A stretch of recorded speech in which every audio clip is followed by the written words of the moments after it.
kulan karimaanta xarunta taliska ciidanka biliiska Soomaaliyeed ee magaalada Muqdisho ay ku yeesheen wasiirka waxbarashada hidaha iyo tacliinta sare ee xukuumadda federaalka Soomaaliya Marwe Qadar Bashiir Cali iyo taliyaha ciidanka biliiska Soomaaliyeed Sareeye Guuto Maxamed Sheekh Xasan Xaamud oo ay weeliyaan saraakiisha biliiska ayaa waxay kaga wada hadleen arrimo kala duwan oo la xiriira imtixaanaadka midaysan oo ay wasaaraddu waxbarashadu qaadayso inta kulanka uu socday ayaa wasiirka waxbarashada iyo saraakiisha ciidanka biliiska Soomaaliyeed waxay isla gorfeeyeen sida ugu wanaagsan ee ciidamada u hubin karaan dukumentiyada imtixaanaadka midaysan iyo xaqiijinta amaanka goobaha imtixaanaadka lagu qaadayo iyadoo saraakiisha ay si buuxda ay u ballan qaadeen in door muhiim ah ay ka qaataan xilliyada uu socdo imtixaanaadka laga qaadayo ardayda ka baxaya dugsiyada sare taliyaha ciidanka biliiska Soomaaliya Sareeye Guuto Maxamed Sheekh Xasan Xaamud oo kulanka kadib la hadlay Radio Muqdisho iyo SNTV ayaa faahfaahin ka bixiyay kulanka dhexmaray taliska biliiska iyo wasiirka waxbarashada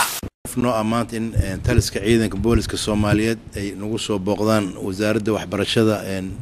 mas'uuliyiinteedii oo ay hogaaminayso wasiirad Khadro wasiirka waxbarashada iyo tacliinta oo runtii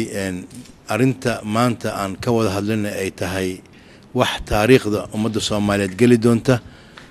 muddo 25 sano ka badan aan la qabanin wax la yiraahdo imtixaan midaysan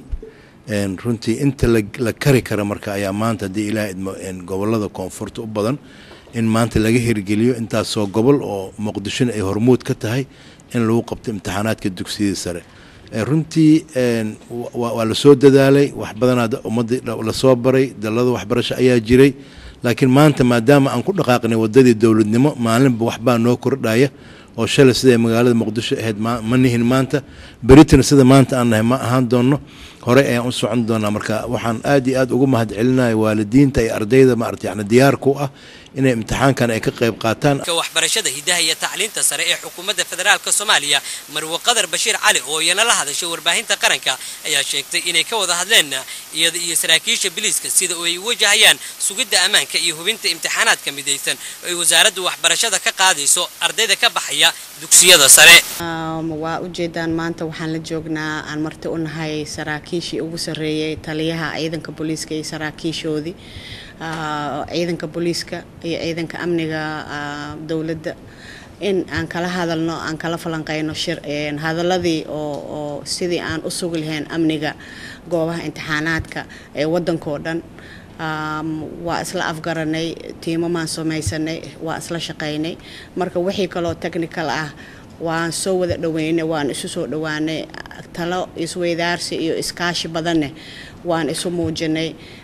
ilaahay idinkii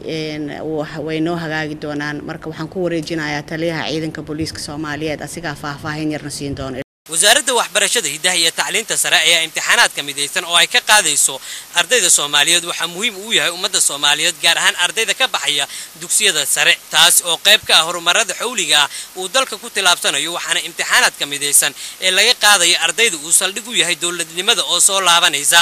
Mustafa Xuseen Cabdulle raadiyo telefishinka qaranka Soomaaliyeed Muqdisho.